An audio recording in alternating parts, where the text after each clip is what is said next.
I'm Amara, and today sucks. I had an idea of doing a video about the pain cycle today because I'm really interested in it and I think understanding it is important. I'm not gonna do that today because I told myself I would be honest and I would sort of document what I'm going through with my health because it is anything but a straight line to, just getting better and continuing to get better until I'm normal. Well, autumn hits me like a ton of bricks. And where I live in the South, it's finally hitting, and it's not good.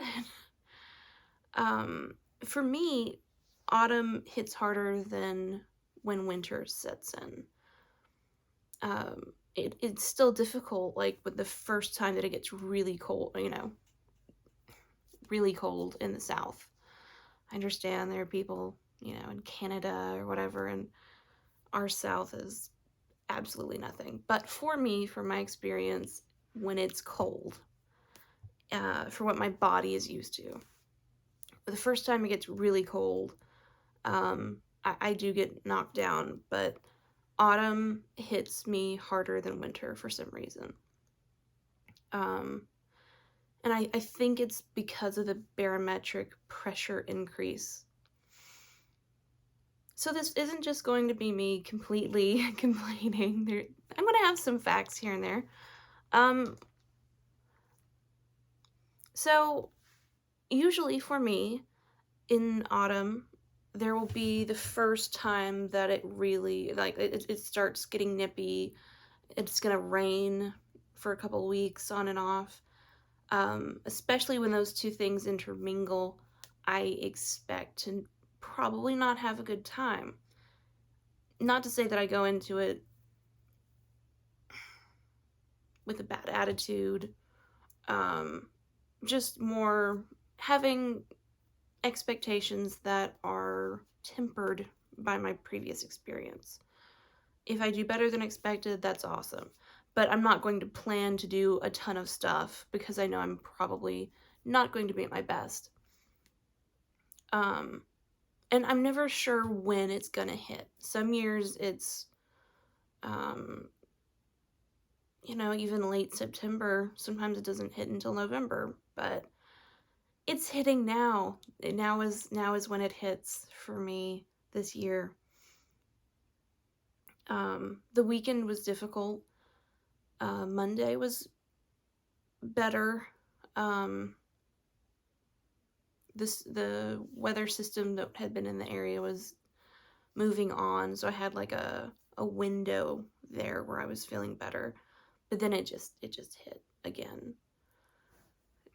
It's 10:30 while I'm recording this, and part of why I decided to go ahead and do it is because I'm not going to be able to sleep in this much pain. I'm just not going to be able to do it. And when I try to sleep and I'm hurting this much, it just makes me anxious. It makes me more aware of the pain, and the stress cycle gets kicked in, and then my pain gets worse. So I'm not going to do that. I'm going to allow my medication to work while I'm filming this, and hopefully I'm going to feel better in a little bit, and I might have a window in which I can try to go to sleep. But right now, not going to work, not going to happen, and that's okay. So what happens when it gets cold is, there are several things that happen physiologically in reaction to the cold. And that's why a lot of people with a lot of different kinds of pain react to the cold, whether it's muscular pain, or issues with joints, issues with your spine.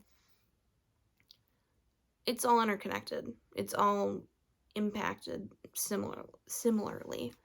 Barometric pressure, that's a biggie. That's why, there's the whole thing about like the old sailor who can tell that there's a storm coming, he feels it in his bones. That's the barometric pressure changing.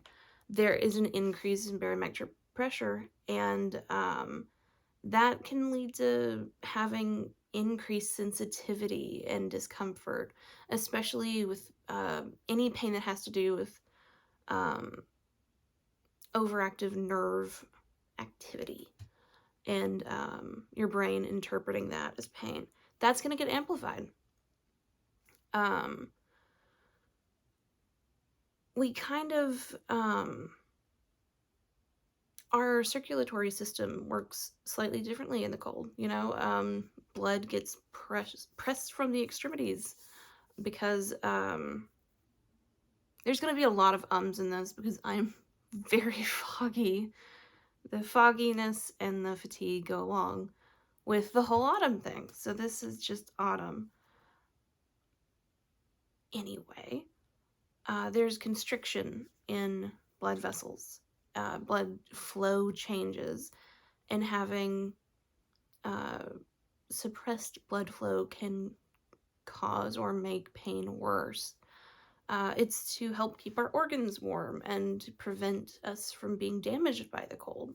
This is something that's supposed to help us, but people who are already in a heightened sense of sort of danger, like in a fight or flight state because of that stress system, they're more likely to have issues with added pain. It's supposed to be helpful. It's supposed to keep us safe. It's supposed to be like, hey, don't go outside. This isn't good for you. It's not safe. It's a warning sign. Pain is supposed to be a warning that something isn't wrong, that you're at risk. But also because people in pain and people who react badly to the cold stay inside, usually there's a correlation with being less active. And unfortunately, being less active leads to more pain. We get more stiff, we get more sensitive to the input that we do get because we're not doing as much. So that compounds the problem. Knowing this, knowing all these things is helpful because, one, I know some of these things are outside of my control. Two, this is natural and I'm going to adjust. This horrible window is going to pass. 3, it's not my illness getting worse. It's just a period of time that I'm gonna feel like crap. And 4, my body's doing what it's supposed to be doing. It's just kind of backfiring because my nervous system is overdramatic. So it's helpful to know that. I'm trying to not get worked up. I'm trying to not get stressed. I used to freak out. It was very useful to have a friend who had chronic pain, and my mother had chronic pain, and we would talk to each other and be like, hey, are you feeling weird today? Are you hurting a lot more? And we would trade notes, and we would realize, oh, it's not just me. I didn't overdo the other day, and now I'm paying for it. Or, maybe you did, and it's on top of it. But we're all having a thing. This is a weather problem. This is something that everyone in the area is experiencing. So, don't freak out. It'll get better. Just wait for this to pass. Also, 1 in 4 times, on average, that someone who has chronic pain has a flare, whether it's muscle pain, headaches, spinal issues, nerve pain, whatever. Even when you have it under control, you'll have flares here and there, and 1 in 4 of those tends to be random. You can usually trace it back to something like, oh, I overdid it the other day, or oh, someone wore weird perfume at work and it triggered my migraine. But 1 in 4 times, it's just our nervous system's kind of freaking out because basically that's what chronic pain is. It's taking signals that are supposed to be helpful. It's amplifying them to a level that is not helpful. and it's trying to keep us safe, kind of in the wrong ways. So, my coping mechanisms. You want to hear about those? Let's do that. Let's talk about that for a minute. I've developed some coping mechanisms in all my many years of pain. You might notice I'm in my jammies. Comfortable clothes is a must. Especially in the last couple of years, I've noticed things that are really soft are helpful. When I'm in a lot of pain, I'm sensitive to a lot of things. And even just the feeling of clothing on my skin can be an irritant. Conversely, if I put on something that's really, really soft, it's comforting and it's soothing and it doesn't add to the pain. And just feeling the comfort and sort of being able to self-soothe is useful. It's helpful. I don't know why, but that's really changed in the last couple of years and become a bit of a priority. I actively seek clothes like that out, and I'm willing to pay a little bit more for them because on my worst days, yeah, if it can provide some relief, I'm down with that. And I tend to gravitate toward them other times because they're just really, really soft. Warm baths with Epsom salts and lavender, awesome. I have sensitive skin and I have to be careful about hot water, but at least a warm bath for 20 minutes can be helpful. And for me, I have a lot of leg pain, thigh pain, and it helps the tension release enough for me to sleep some nights. Sometimes I try not to go into detail about my pain because you can get emotionally invested in it and kind of re-traumatize yourself with it. But for the sake of the video, oftentimes my leg pain feels, when I touch it on the surface, I can't feel that. That's it, so I say that it's numb pain because I can't tell that I'm touching it. I can't process that. But what's happening internally, it feels very like a fiery pain. But it also buzzes, kind of like there are bees just swarming on my leg. And there'll be areas where it's like they're all just stinging me. And the muscle will be so tense that it can feel like a butcher block sometimes. So having a bath is really helpful. Doing a little bit of like a massage in the bath is also helpful. My husband got one of those massage guns, and on the very lowest setting, that can help. TENS unit can help. I also have to be kind of careful about that, but in some cases it can help. The bath also helps my back pain, and I also use heat on my back. Although it's best to not use heat continuously. I used to do that all the time and just be on heat all the time.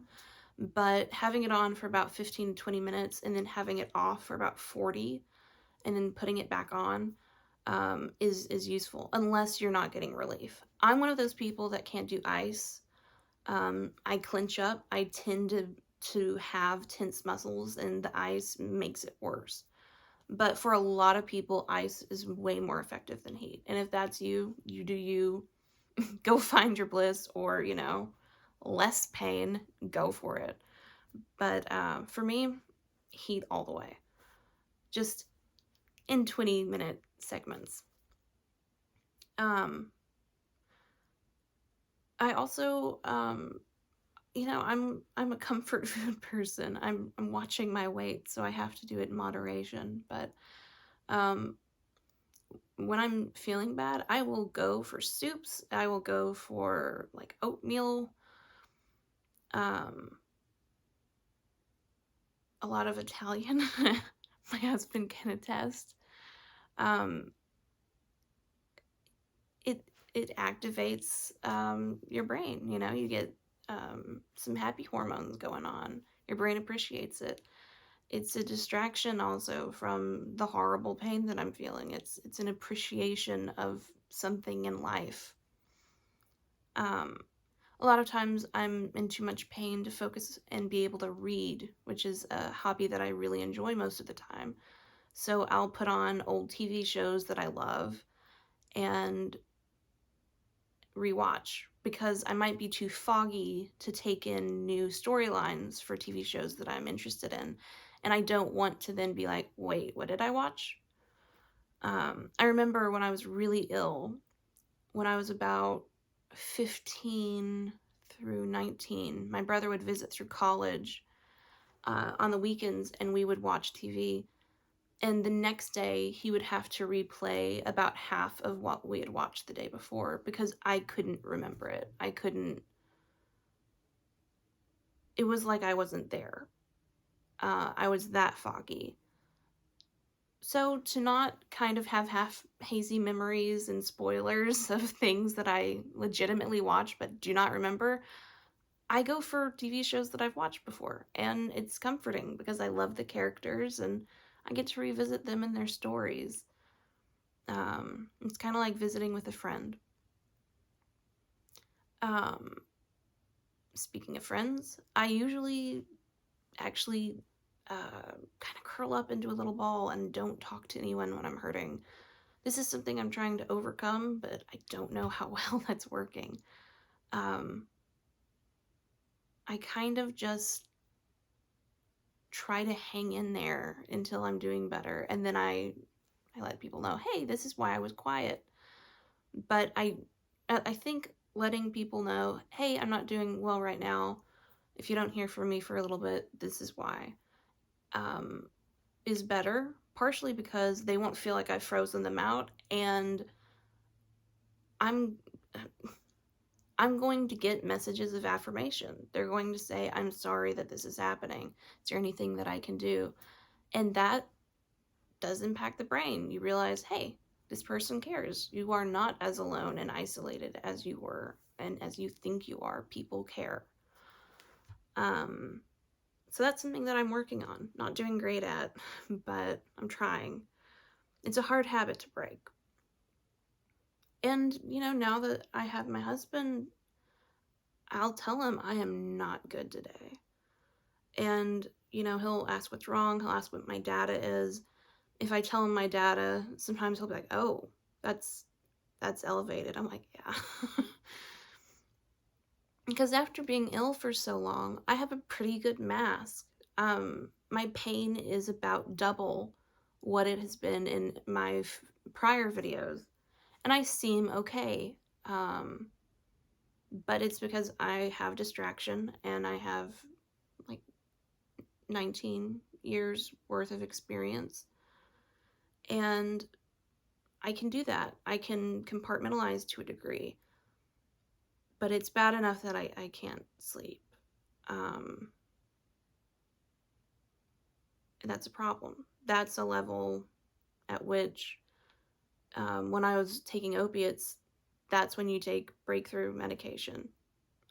You stop it from getting worse, you stop the cycle, you get some relief, you get sleep.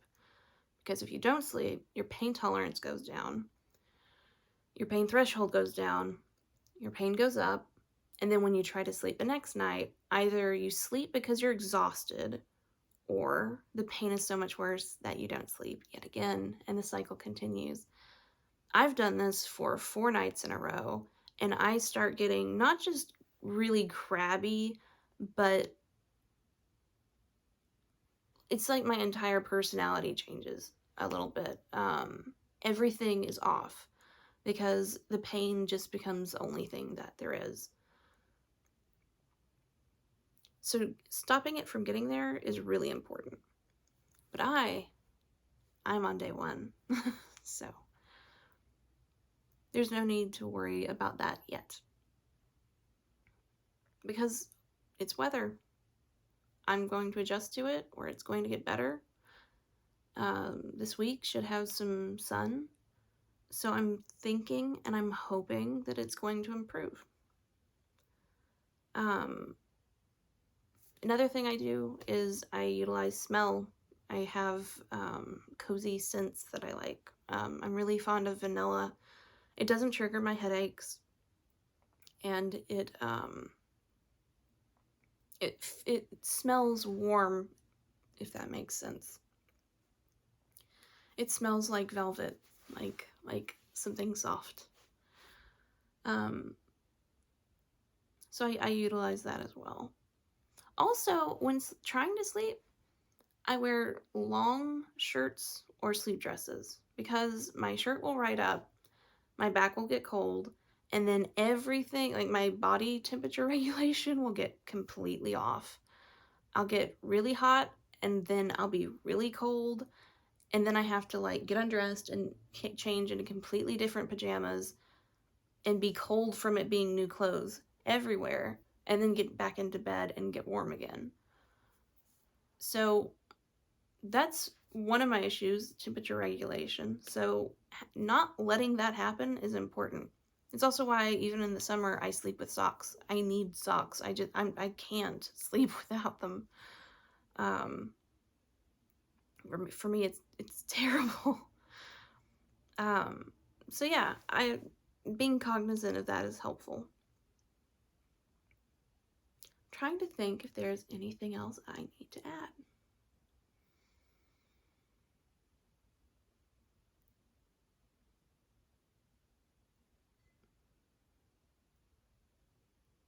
No. I just feel pretty terrible. And I know it's going to pass. And I'm okay with having it and working through it and dealing with it and knowing that I'm not alone. It does get hard when you've been feeling worse than usual for almost a week. I had that glimpse of feeling better, and I was really happy about it. I was psyched, and then just I nosedived, and I think that's part of why I'm bummed, because I thought that I was getting out of it and that I was going to have a break for a couple of days. So for it to rebound, that sucks. But you know what? My illness is always changing. My pain is always changing. I am always changing. It's going to get better. It's a matter of when. And until then, I have an arsenal at my disposal, and I have people that care about me. And I have the experience to know that I am going to get through this. I also have a judgmental giraffe for any time that I start being too hard on myself or doubting myself or getting too much into my pain and wallowing. Seriously, is this not the most like judgmental looking stuffed animal you've ever seen?